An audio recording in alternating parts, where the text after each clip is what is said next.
that, but I just remembered. If you don't mind giving just 30 seconds background on you and Longship, just to set the stage, and then I will let you present and share the screen, but take it away for 12, maybe 15 minutes presenting. If everybody has questions, you can throw them in the chat real time, so do that. But Chase, the podium is yours. Thank you. Yeah, the pulpit, maybe podium. I don't know. I'm at an event, guys. I don't normally like get up and wear a suit, and I usually don't stay in hotel rooms. So yeah. So here's the deal. I'm Chase with Longship. We primarily got our chops cut in Infusionsoft. So it's just we're a small team, 3 main people, and then contractors. We worked at Infusionsoft from 2011. We went and implemented Infusionsoft with another agency for about 3.5 years. And then we've just been doing high-level implementation in a lot of different software platforms, not specifically Infusionsoft anymore. We do a lot of the framework and the mindset is more important than the tool. So we always get asked questions about the tool. Tell me about the tools.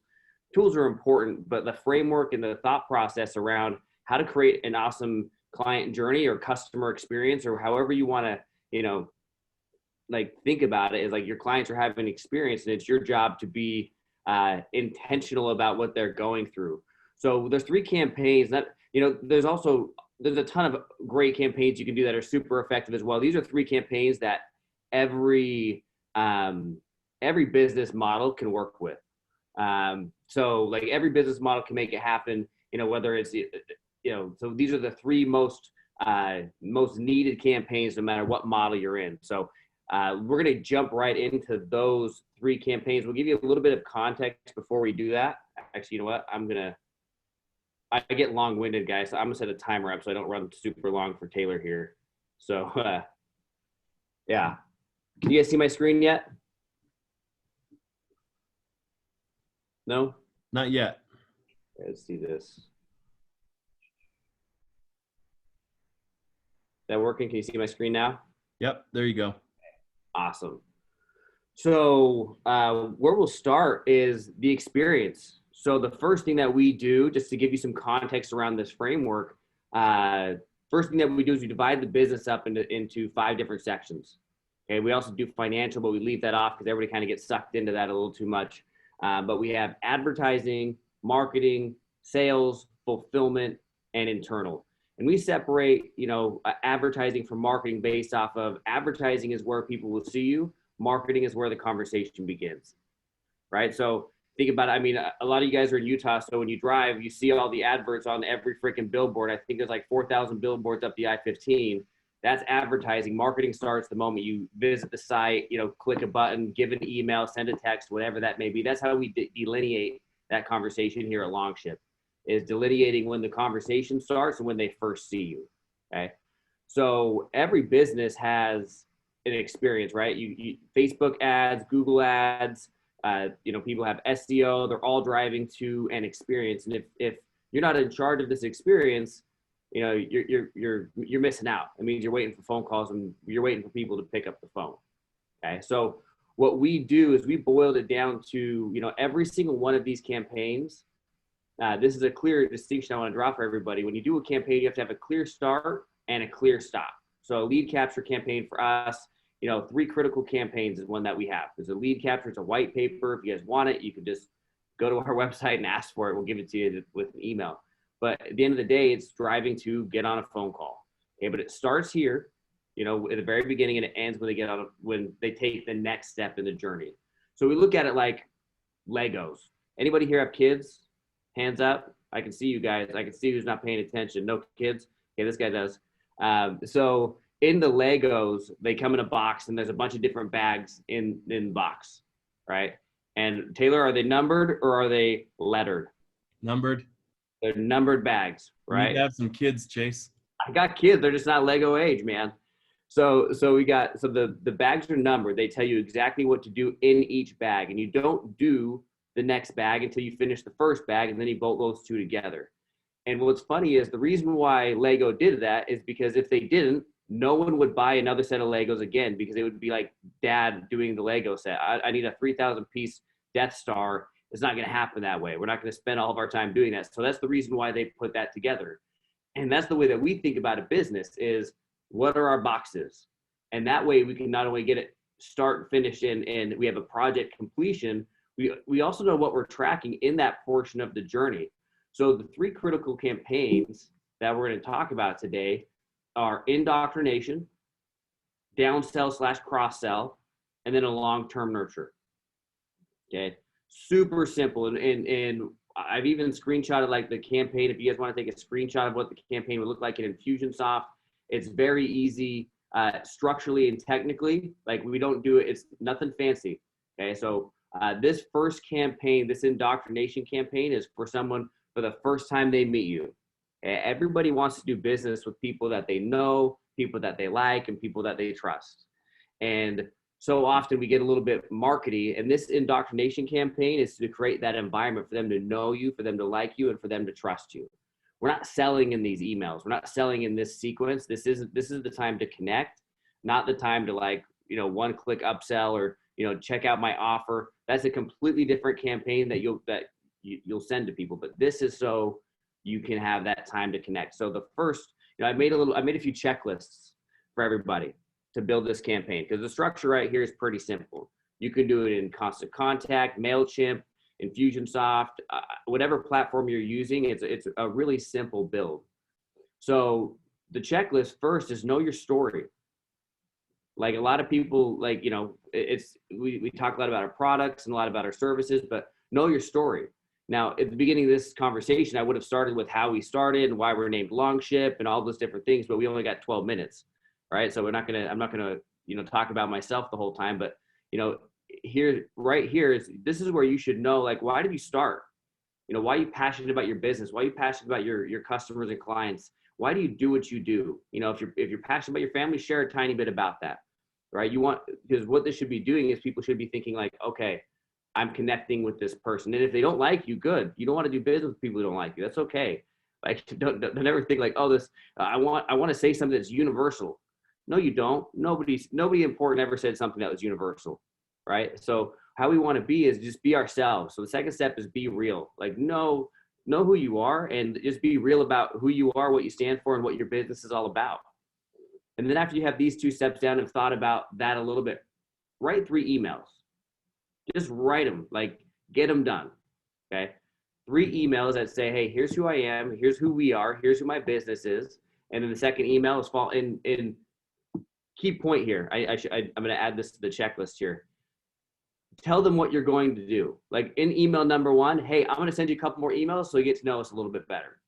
Okay. We got 3 emails that are going to let you get to know us. That way, you're training them on what's going to be happening. You're not just like dropping in their inbox with, here's how cool you are and how much they should like you, right? So train them and tell them that this is going to happen. Okay? Write 3 emails to that ideal client. And that's one of the keys. That a couple of these checklists are pretty similar as structure, but writing them to the ideal client is important, right? Where people get caught up is like, well, what if this random person showed up to my site and like, they're always writing like a press release. This is the press release. Pretend like your ideal person came to your site and, did a lead capture, and then here's where they're at. So that's the second step. And then the last step is the tech stuff. We always tell everybody that if you're in the tech and you're confused, like you're premature in there. So what we got to be doing is do all of our blueprinting and all of our thought process prior to the tech. The tech stuff is the last step. Okay. And if you find yourself writing your emails in the email builder that they give you, don't do that. Because right then you're building and you're implementing at the same time. And that's a cluster cuss. So like every single time, like I sometimes get cocky because I've done this for so long and I try and skip steps to get things done quicker, and it bites me in the butt every time. So that's the first critical campaign we're going to talk about. Are there any questions that I haven't been paying attention to the chat. Did we get anything pop up, Taylor? Not yet. You're good. Okay. Good. So the next campaign is cross-sell, downsell. So in a cross-sell, downsell is when someone comes through, let's say they don't take action. They don't move forward with you. Okay. Well, how do we get them to move forward with something else? right? So for us, we have 3 critical campaigns. Maybe someone doesn't convert off our 3 critical campaigns into a conversation with me. So we got a couple other things that we do as a cross sell. We have a copy, a lead capture about copy, how to write decent email copy. And at the end of the day, that's leading them to the same place, leading them to me. Okay. What's another route that they can take? What's a different way we can connect to bring them value, to bring them into us? Okay. So we don't always need to think like, oh, I only sell one thing. Like I can't cross sell, down sell. Okay. Maybe it's like you have a product. The products are easy to cross sell, down sell when we think about it. But when we have a service, sometimes like, well, I only do one thing. Cool. What's another way for us to connect or add value to this person that can cross sell them or down sell them? Okay. Another way to bring them down that same avenue. Does that make sense, guys? Any questions about that? That pretty clear how it applies to your business? Is there a specific business case where you may wonder if this applies to you?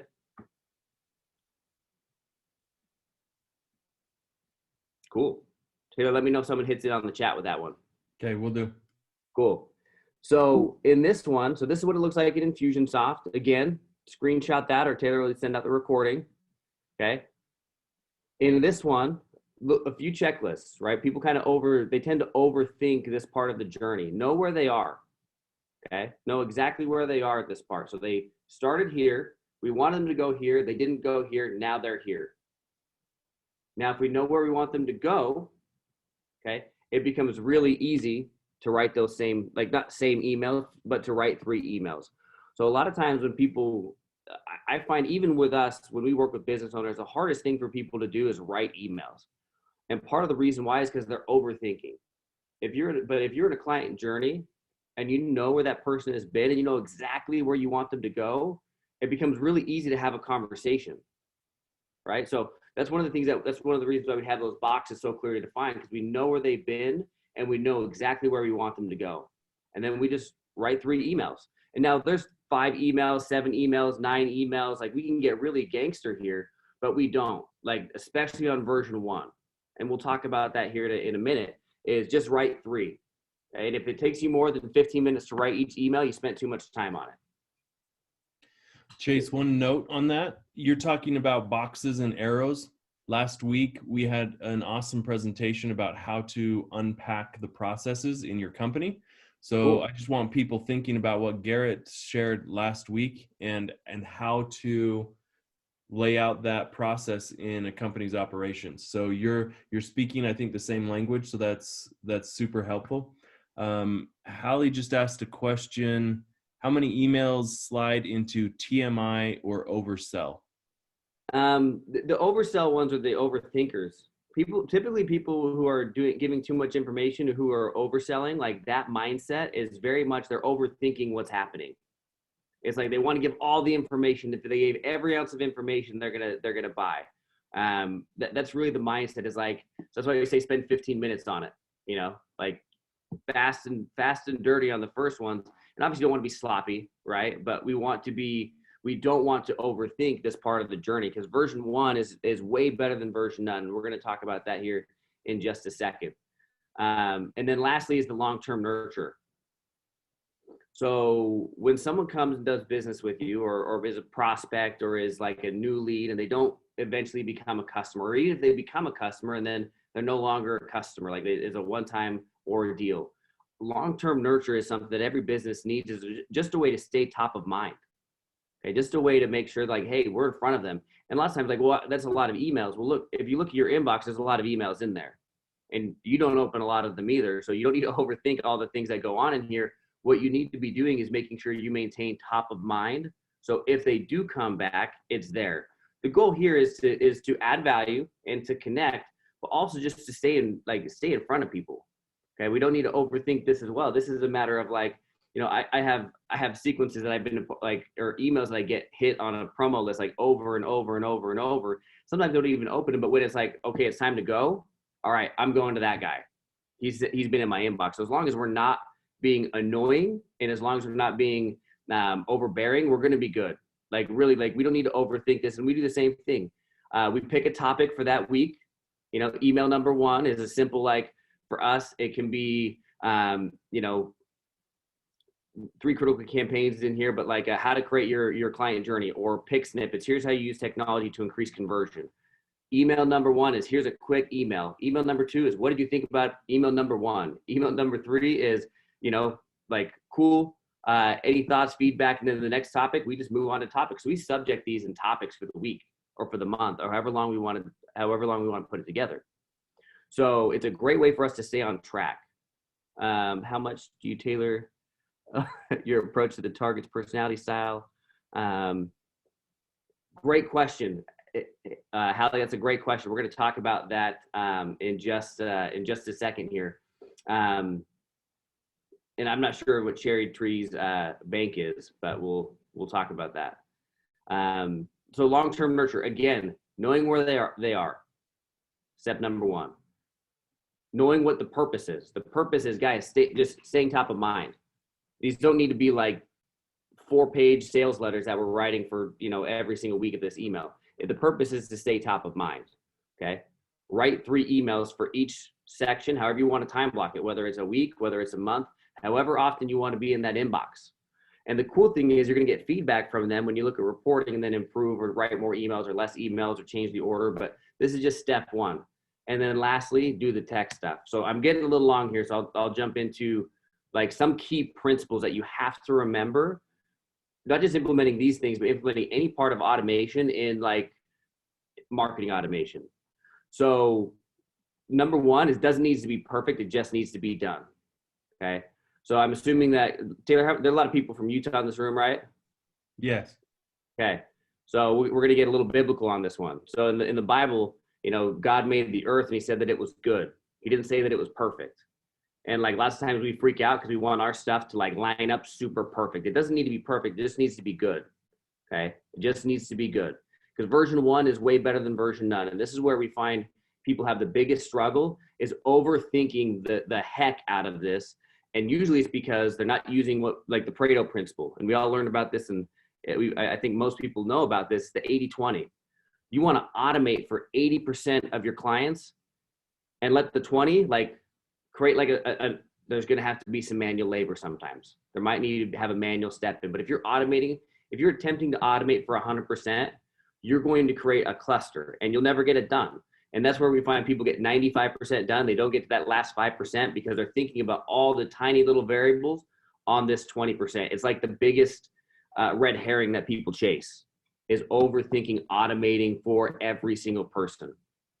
And then last one, nerd stuff goes last, right? Any nerd will tell you, like for the most part, like nerd stuff goes last. Blueprint it out, use draw.io, use diagrams, use a builder, but you go into the software pieces at the very, very end and not at the very beginning.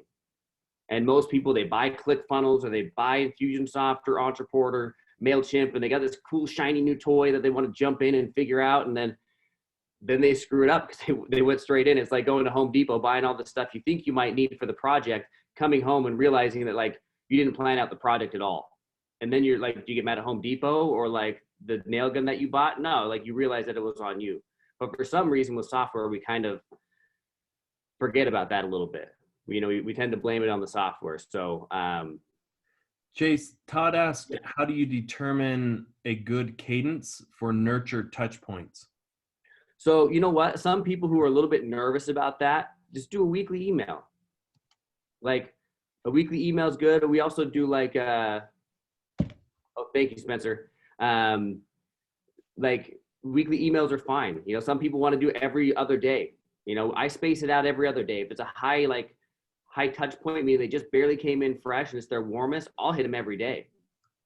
Like, because the numbers say I should hit them every day. Like some people are like, oh, this guy's annoying. I get it. But like, I'm looking at numbers that say, hey, if we have 100 people come in and I email them this much, 80 people show up to the next step. If I email them less, only 60 people. Guess what I'm going to do? Email them more, because the other people aren't jumping in my inbox. Right? Like they're not going to be my client right now. I got to worry about the people that are trusting me and taking those steps forward, not the people who aren't. So that's how I do the nurture. That's how I look at the cadence. Is kind of up to you depending on your business, but like in knowing where they are, right? If it's a long-term nurture, I'm like a max twice a week guy. I have other people who that's for my business, but I know other people who are like rocking a daily email, like until the end of time. And that's cool. Like hopefully they're looking at numbers to make sure that that actually works for them, but it doesn't work for me. But yeah, Taylor, the draw.io is just a simple mapping software. It's free. Like, it's really cool. I do everything in there before that's the first software I go into before I do anything else. So, guys, what type of questions do you have? I went as fast as I could, but I probably went a little long, Taylor. Sorry about that. I wanted to get it all in there for you guys. No worries. Great checklists, Chase. Thank you. Okay, if you've got a question, just unmute yourself or throw it in the chat. It looks like John Huntinghouse said, do you do any long-term nurturing outside of email? Yeah, I will. Depending on for me, that depends on like the lifetime value of the client, right? Like, what am I doing? So like, I would never hesitate to do like mailers or to do like a gift or to do birthday stuff. Those are all pieces to a good long-term nurture strategy. Email is just the cheapest and easiest way for most people to move. But I have no problem dropping in like a gift basket or other touch points to, even phone calls after 6 months. Those are all great things to do. It's just email's the cheapest for right now, right? But yeah, great question. So I have a question. So for, a SaaS product, somebody signs up based on what you're showing us there. The first touch point, kind of like the very first onboarding email, should be introducing the new user to who you are. Is that what you're saying there? So no, there's going to be a dual action. So like, let's say their first touch point is come in and they sign up for your software. Is that what you're saying? Potentially. So maybe it's signing for the software. Maybe it's, they gave your email to request a demo. Okay. Like that. Those are two different sides, right? Those are two different steps. One's becoming a new client. One is a brand new prospect, right? Is that how you're doing it? So either way, I will launch 2 campaigns at once. If it's their first contact point with me, I'll literally put them in 2 campaigns. Okay.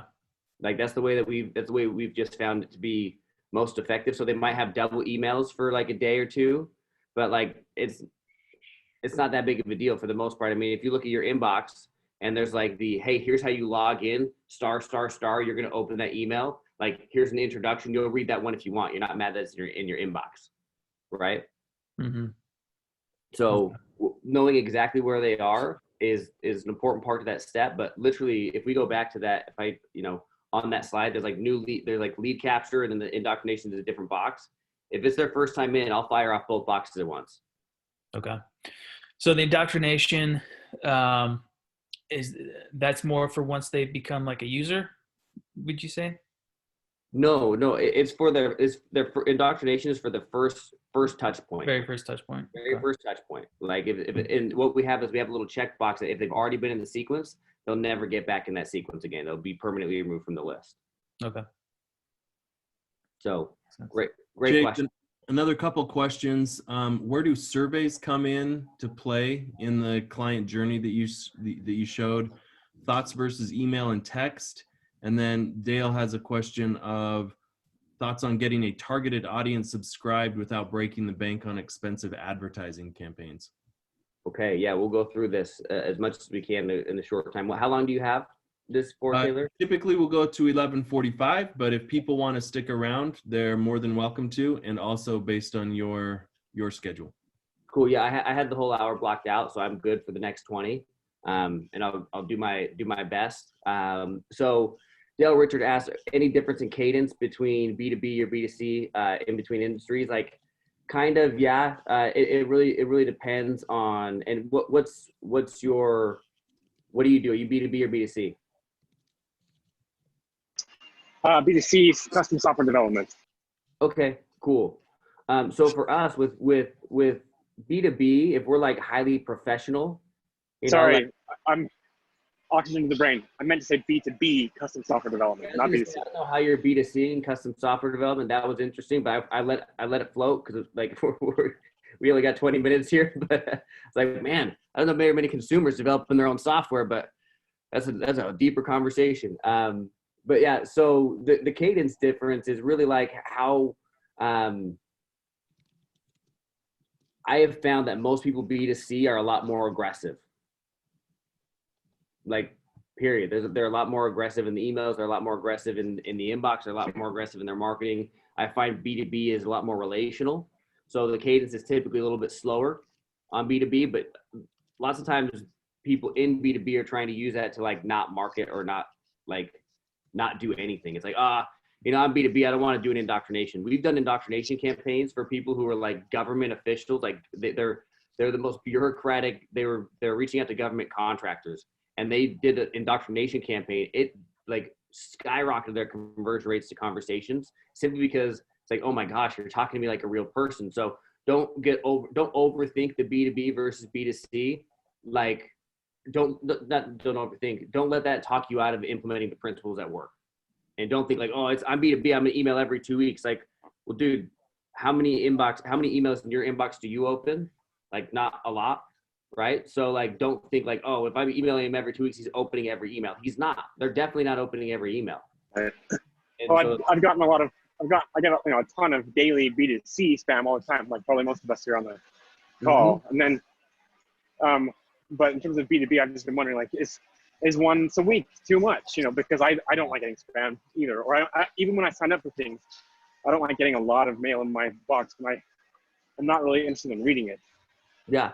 And like I said, the goal is to stay top of mind, but not be annoying. So like, at the end of the day, once a week is plenty fine. I could never see an industry where like once a week is too much. Because if you're thinking like you're 1 in 1,000, you're a drop in the bucket, right? Like most people are getting, a couple hundred emails a day. The goal is just to, hey, be that top of mind. Email versus text. Email, text, like I open every single text that comes in. So that's why we got to be careful with that texting, is because you're going to get the open, you're going to get the view. If you're annoying with text, you got to be super intentional with text, because you're going to get the open, you're going to get the engagement, and if they don't like you, they'll opt out immediately. It's a lot more violating to be marketed to via text. So, and that's because we all open them, right? It's not our email inbox. It's like, hey, I will look at every single one of these every single time. So text is way more effective. That being said, don't abuse it. When we're texting, we got to be like, just make it part of the journey, make it part of the experience, not like, oh, hey, click, because we know we're going to get the click. We know we're going to get the open. It's like 98% open rate within 2 minutes of the send. So be cautious with it, but use it as much as you can, because you're going to get it. I'd like to thank everyone who, I was in a hurry on my checklist, and I put Pareto rather than Pareto. Thank you guys. I got like 5 or 6 of you privately inboxing me, which is very kind. You didn't put me on blast in the group, so like I'm very grateful. But yeah. So where we go? Blueprint, action, nurturing, knowledge. Okay, got you. Surveys. Yeah, where's the survey one? Just where it's up at the top. Where do they fit into the process?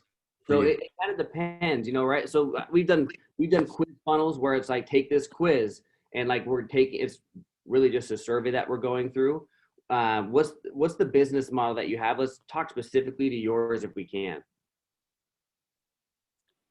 Well, I'd like to get to know the customers a little bit better, so I know where they at. Where do they, in order to go to any type of downsell or cross sell, we need to know where they're at first. So what service do you offer? What do you do? Film awards. You film awards? Yes. Okay. What is that like? So what's on your menu? What can I buy from you? They're in the corporate industry, or if they're in the entertainment industry, or if they're if they're just a specialist that works for, either one. So I need to do some filtering. Okay. So how many people do you have on your list? An email list? Yeah. 1,000. Okay. I don't see a survey as being a bad way. Like, do you email them regularly? No, more like monthly is what I need to be at.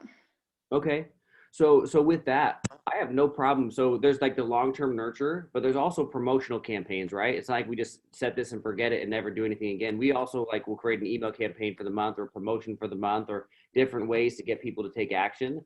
We've done surveys in those. We've done quizzes in those. We've done ways to make that happen as part of a promotion. So I don't see a problem with you unless you have a very like different industries where you just say, hey, I'm going to send you guys a survey. And if you fill it out, you get like a $5 gift card. And what you'll know is like, you'll see not very many people open the email. You'll end up spending, maybe $100 on Starbucks gift cards, but you'll have a good demographic of here's where everybody is. Or you can say, hey, send it out once and see if they fill it out. And if nobody does, then do the gift card, put that in the subject line. Just do something to kind of get that engagement. If it's not like a highly engaged list, but I don't see a reason why you couldn't send it out there and just do a survey through SurveyMonkey, within the next couple of weeks. Okay. But we've also done like quiz funnels, like take this quiz as like an entry point, but it doesn't feel like that applies to your industry very much. Okay. Cool. Great question. What other questions do we got? I kind of lost the chat. The few came in. Thoughts on getting targeted audience subscribed without breaking the bank on expensive advert campaigns? Okay, so put out great content, bro. Like that's the best way to do it. I mean, is getting out great content. If you're not going to spend money on buying a list or spend money on Facebook and Instagram to get in front of people, like your content's just got to be killer. Or channel marketing, right? That's Dale. You had the question. You do the custom software development. I'd find other partners who have people in your audience and work with them. I don't know directly who your ideal audience is, but most of the people that we work with we work with a lot of service companies who are trying to jump into having an ongoing product. There might be an opportunity for us to email our list or work with you or have you on a podcast or have you on something or, co-create some content. That's another way to do it is through channel partners if we don't want to spend some money. Yeah, thank you. I'm doing those things, so I think I just need to be patient while it continues to grow. But I wanted to see if you had any other insights, so that's great. It's wonderful to hear your confirmation. So. Other than like creating some killer content, which can be just as expensive, right? Like if we're going really high level. So, yeah. Chase, have you ever seen that type of partnership work where you're like, or how do you make that partnership work well? I mean, if two companies have a similar target audience or target customer, how is that partnership best made? I mean, I look at the group here and it's like maybe Trevor Wood's customers are similar to Jonathan Ingles. So does it make sense for them to cross market or create some partnership? Yeah, both.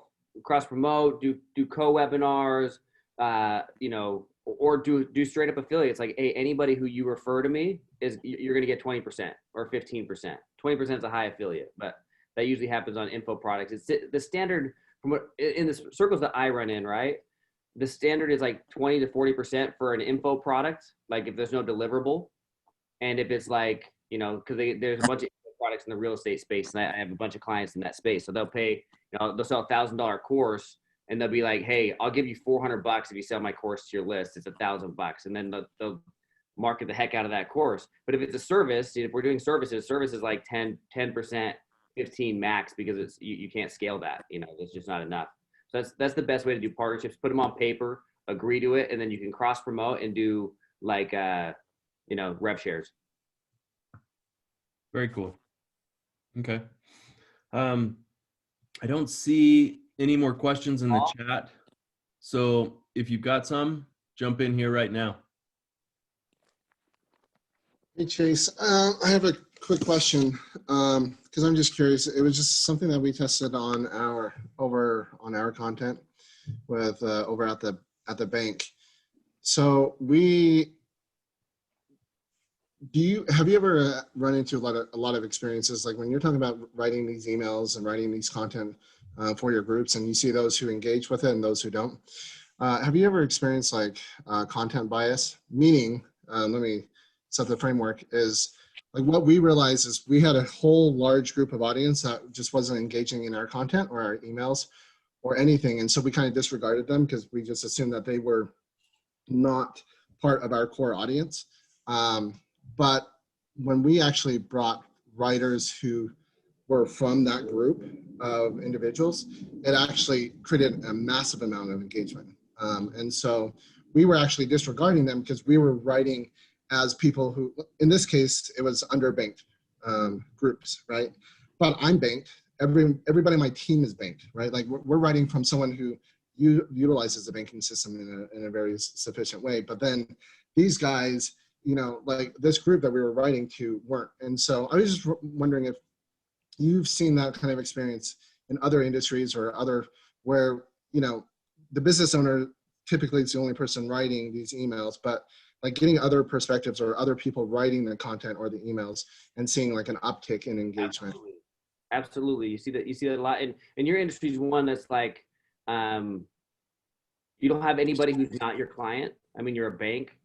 You guys will take it. Like, it's like, hey, if it's reasonable, we'll get you a credit card. Get in here, we'll get you a checking account. You know, like unless you're like super high risk, like we'll take you. Most businesses don't operate that way. Like we're not for everybody, and so we're not trying to write emails that are for everybody. We're trying to write emails that are for us. So yours is a little bit different. So when you have an audience like that, absolutely, man, your testing on content is going to need to be a little bit different because there's not necessarily anybody who you don't want to work with, right? And so your content testing and what you're trying to discover is going to be different for sure. So my recommendation is just when you do those things, just pay close attention to like which lists are responding and how you're going to be segmenting them based off of those responses. Thank you. Awesome. Question. Any other questions before we wrap up here? Unmute yourself real quick. All right. So one note, Dale, Chase and I were talking, and maybe to everybody, but Chase and I were talking about your question on targeted audience and how to bring people in. I'm hoping we'll be able to schedule a partner of Chase's that does a lot of that work in terms of targeting audience and advertising campaigns, etc., for next week. So just as a teaser, I'm hoping we can get him scheduled. If not, it'll be in the next couple of weeks. So hopefully that'll address your question in a little bit deeper fashion. Chase, thanks so much for spending some time with us. This is awesome. And to the group, thanks for joining. We'll be back next week. I'll send some emails out. And again, still trying to figure out the website to get all of our recordings up on them. So that is forthcoming, but it will come. So thanks, Chase. Anything else that you want to close with? Nope. Just if you want to say the closing prayer, I'd appreciate it. I love you. Have a good time in Miami. All right. Thanks, man. Love you. All right. Thanks. We'll see you. Thank you. Thanks, Chase. Thanks, Taylor.